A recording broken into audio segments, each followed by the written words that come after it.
से स्टार्ट हुई थी? ये स्टार्ट हुई थी 1.0 से, जब हम HTML पर काम करते थे, नॉर्मल कोई भी एक स्टैटिक वेब पेज डाउनलोड करने का काम करते थे, है ना, बस इतना ही काम था हमारा। क्लाइंट सर्वर आर्किटेक्चर चलता था, स्टैटिक कंटेंट को डाउनलोड कर लिया, बेसिक है। स्टैटिक वेबसाइट्स होती थी, बहुत ही ज़्यादा पैसिव वेब होती थी, है ना, जैसे कि HTML यूज होते थे आप लोगों के, वो वाली जनरेशन थी। यहाँ पर डेटा पर फोकस नहीं था, होम पेज, ये सारी चीजें। होम पेज क्या होती है? वेबसाइट का जो फर्स्ट वेब पेज होता है उसे होम पेज कहते हैं। वेबसाइट क्या है? कलेक्शन ऑफ वेब पेजेस है। ये वो जमाना था, पिछड़ा जमाना, 1990s वाला टाइम था ये। फिर हम थोड़ा आगे आए, आगे आपने नोटिस किया कि हम सिर्फ HTML पे नहीं चल रहे हैं, अब हमको क्या चाहिए? स्टैटिक के साथ साथ डायनामिक कंटेंट चाहिए। वेबसाइट खोलते थे तो बड़ा अट्रैक्टिव वेबसाइट दिखती थी, पहले के जमाने में बड़ी बोरिंग सी वेबसाइट होती थी, है ना, ब्लू कलर की हेडलाइन होती थी, ब्लैक कलर से टेक्स्ट लिखा होता था। अब नया जमाना आ गया मैम, है ना जी। मेमोरी यूनिट पर चैनल पर एक वीडियो है जिसमें मैम ने एक एक पॉइंट डीप में बताया है, वो देख लीजिए सर्च करके। हाँ, मैंने कई बार आपसे डिस्कस किया है, इनफैक्ट जब एग्जाम हुआ था तब भी मैंने ये वाले क्वेश्चन तो सबसे ज्यादा डिस्कस किए थे, एग्जाम के दौरान भी।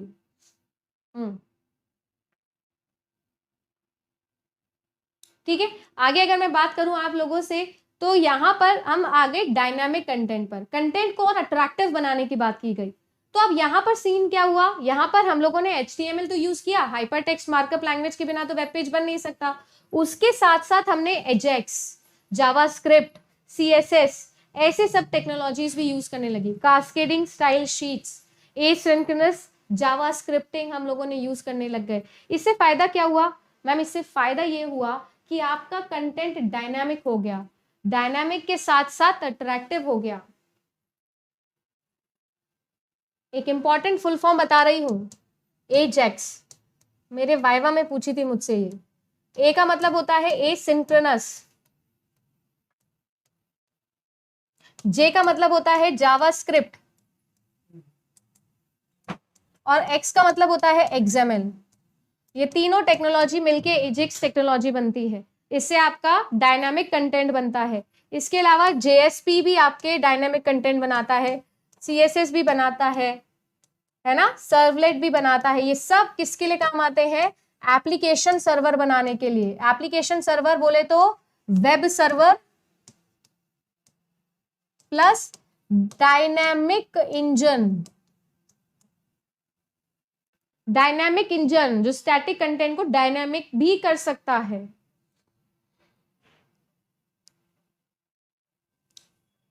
बिल्कुल आकांक्षा, आपका JRF निकलेगा तो बिल्कुल मिलेंगे अपन,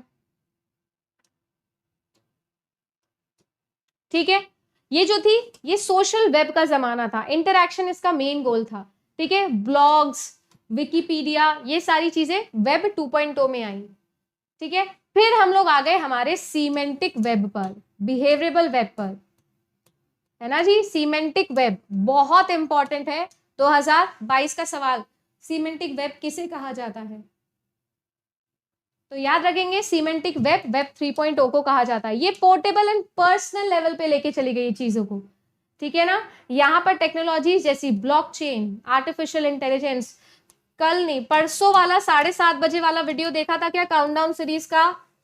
blockchain, artificial intelligence, chat GPT, इन सब पर मैंने एग्जाम के क्वेश्चंस करवाए थे आपको, जो एक्सपेक्टेड है। परसों सुबह 7:30 वाला वीडियो, काउंटडाउन सीरीज के वीडियोस देख लेना, आपके काम ही आएंगे। You will be thankful, mark my words.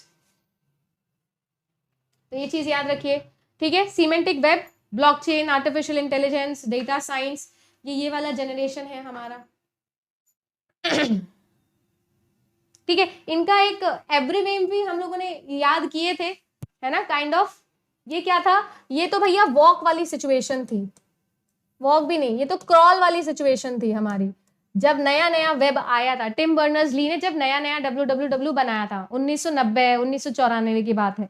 तब हम लोग क्रॉल कर रहे थे, इंटरनेट पे क्रॉलिंग चल रही थी।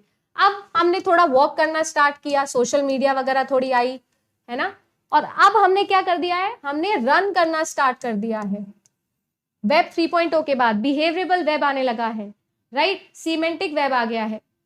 और अब अगर नए जनरेशन की बात करो, नया जनरेशन कौन सा है आपका, जो कि आपका 4.4 है, वेब पॉइंट 4 है ना। अब तो हम लोग वेब 4.0 पे आ गए हैं, वेब 5.0 पे आ गए हैं। अब हमने क्या कर दिया है, फ्लाई करना शुरू कर दिया है, और ये तो वेरी वेरी हाई फ्लाई है, ये तो टाइम मशीन ही पहुंच गई है अब हमारी, है ना जी। और ये क्या था आप लोगों का, वेब ऑफ थॉट्स, ठीक है जी। ये वेब ऑफ